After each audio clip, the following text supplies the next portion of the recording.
Every Sunday morning, the church stood tall in the center of the village, its white walls glowing under the golden sunlight. From the outside, it looked peaceful and welcoming, with its wooden doors wide open and its bell ringing faithfully at the same time each week. But inside, the truth was different. The benches remained mostly empty. Only a few people sat scattered across the rows, their faces quiet and distant. Pastor Daniel stood near the front, holding his Bible, his eyes slowly scanning the room. Each week, he hoped to see more people walk through the doors. Each week, he hoped something would change. But nothing ever did. The church never grew. He remembered a time when the church was full of life.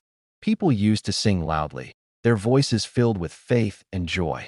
Children would laugh, families would sit together, and the room would feel warm with unity. But now, that warmth was gone. The silence felt heavier than ever. Outside, the village was full of people. The market was always crowded. The streets were alive with voices and movement. Yet somehow, those same people never came to church. They passed by its doors without stopping, without looking inside. Pastor Daniel often wondered why. He prayed every night, asking God for answers. He questioned himself, his sermons, and even his faith. Was he doing something wrong? Or was there something deeper that he could not see? As he stood there that morning, listening to the quiet echo of his own voice, he felt a strange sadness in his heart. The church building was strong, but something invisible was broken. Say about the church. At the marketplace, between the sounds of bargaining and laughter, small groups of people would whisper their opinions. Some blamed the pastor. Others blamed the choir. A few even blamed God. The sermons are too long, one man complained as he arranged fruit on his wooden stall. There is no power there anymore, a woman said, shaking her head. Maybe God has left this place, another added quietly. Rumors spread faster than truth. Instead of going to church to see for themselves, many people chose to stay away. They preferred to talk about the problem rather than become part of the solution. Some said the church lacked excitement.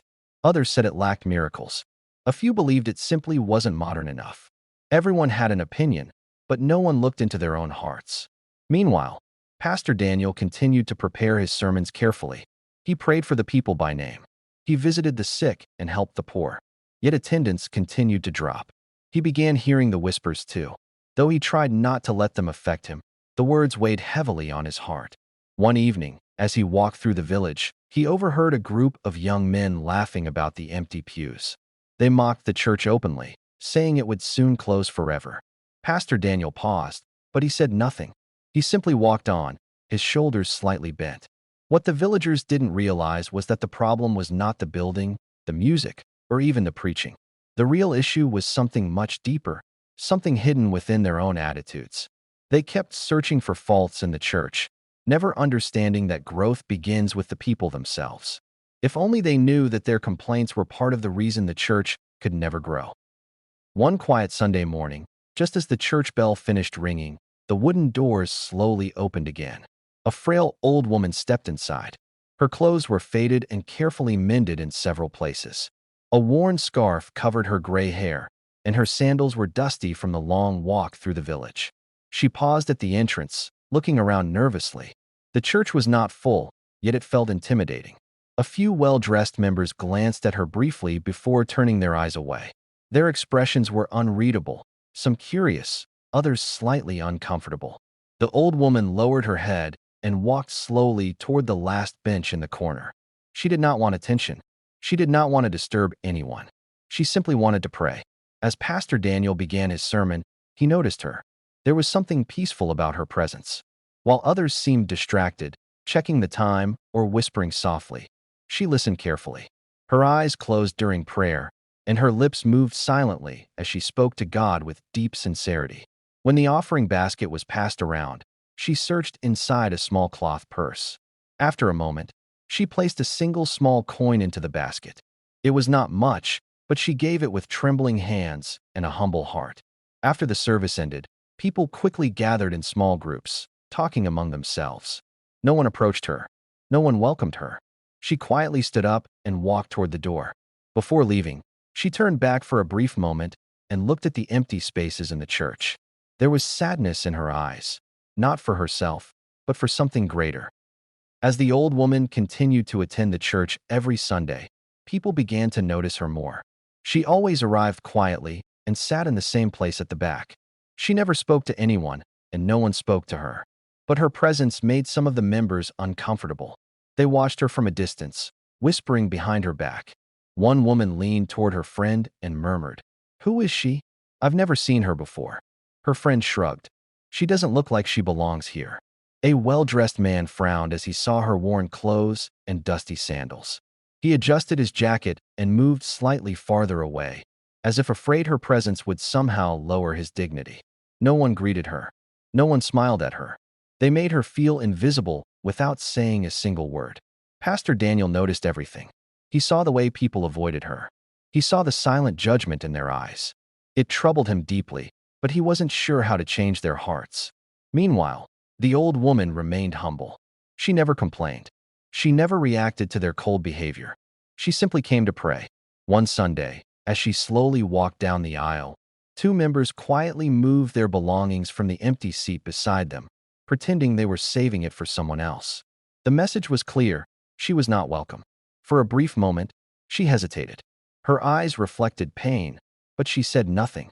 She continued walking and sat alone at the back, as always. The church was meant to be a place of love and acceptance, but instead, it had become a place of silent division. And without realizing it, the people themselves were building invisible walls that kept the church from ever truly growing. Pastor Daniel saw everything, even the things no one said aloud. He noticed the whispers, the cold glances, and the quiet rejection the old woman faced every Sunday. Though the church was already struggling to grow, this behavior troubled him even more.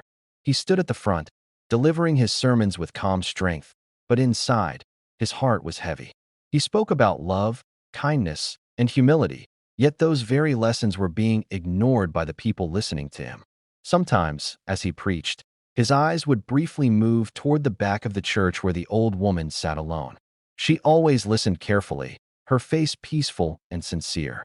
In her, he saw true faith, something he feared was slowly fading in others. After each service, Pastor Daniel hoped someone would greet her. He hoped someone would show her kindness. But week after week, no one did. People walked past her as if she didn't exist. At night, Pastor Daniel knelt beside his bed and prayed deeply. He asked God for guidance. He asked for change, not just in numbers, but in hearts. He wondered if he had failed as a leader. Maybe he wasn't teaching the right way. Maybe he wasn't doing enough. But deep inside, he sensed that the problem was bigger than his sermons. One evening, he sat alone in the empty church. The silence filled the room.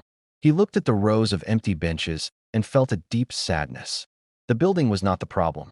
The message was not the problem. Despite the cold looks and silent rejection, the old woman continued to come every Sunday without fail.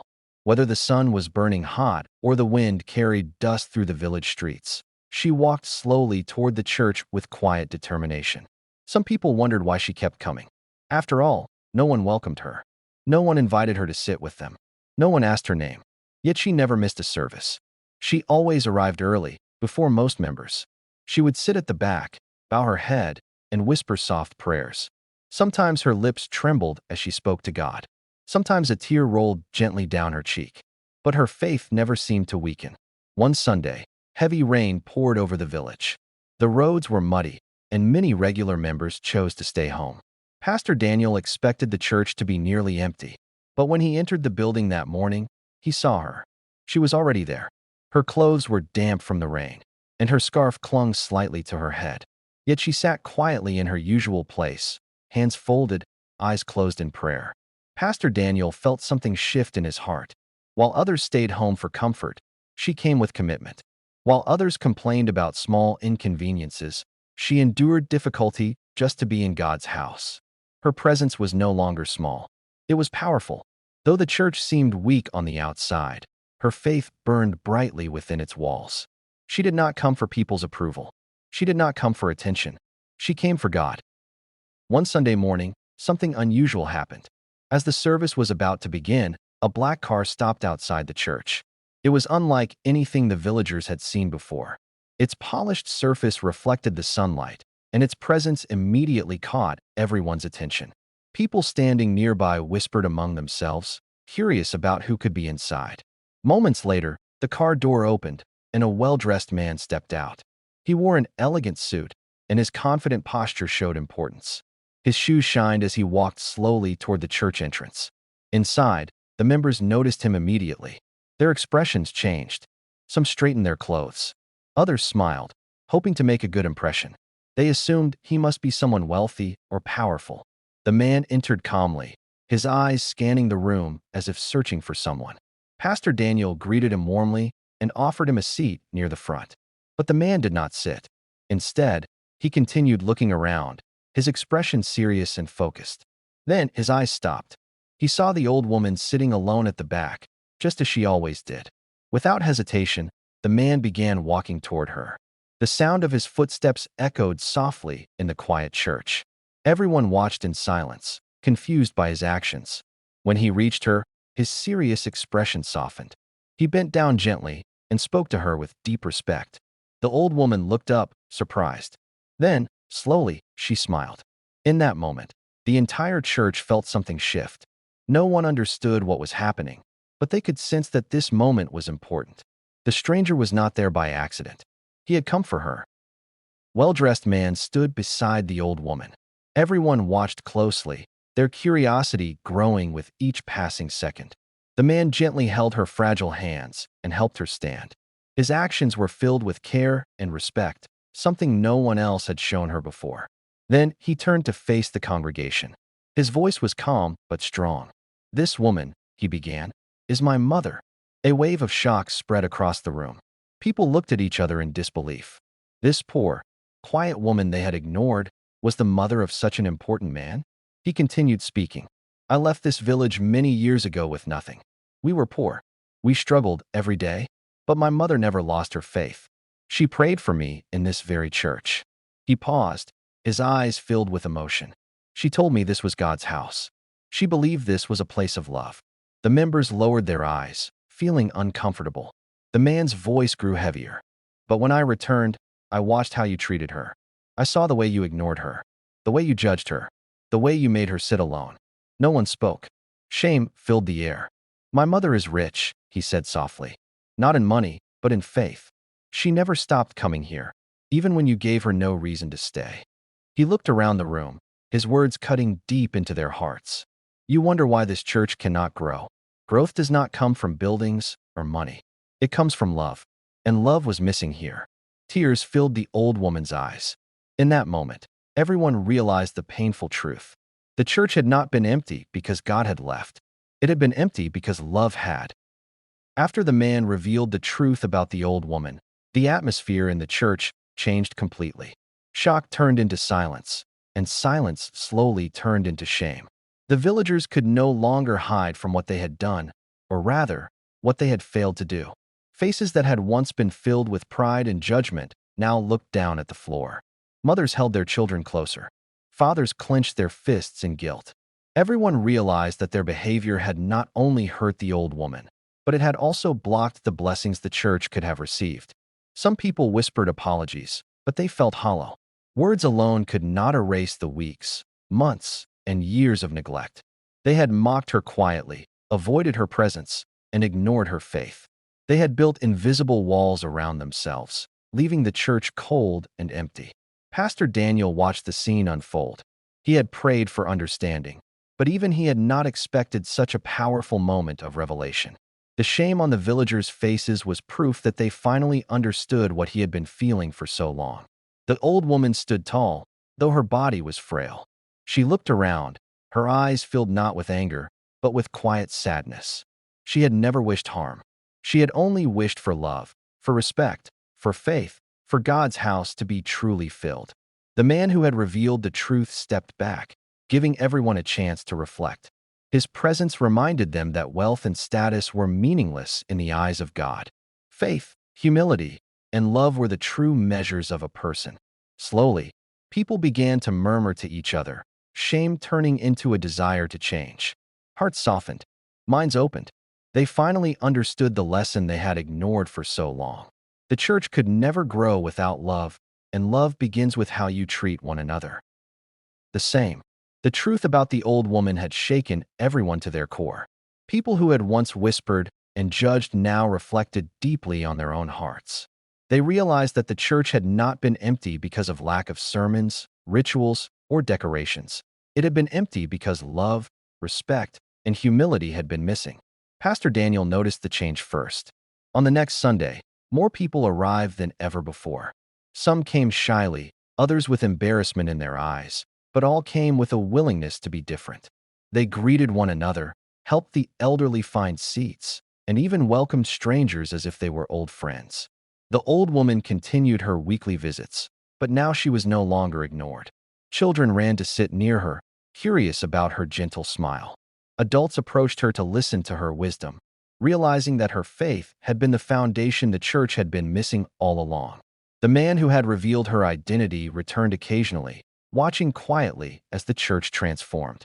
He saw that his mother's silent devotion had sparked a chain of change that no sermon or speech could have achieved alone.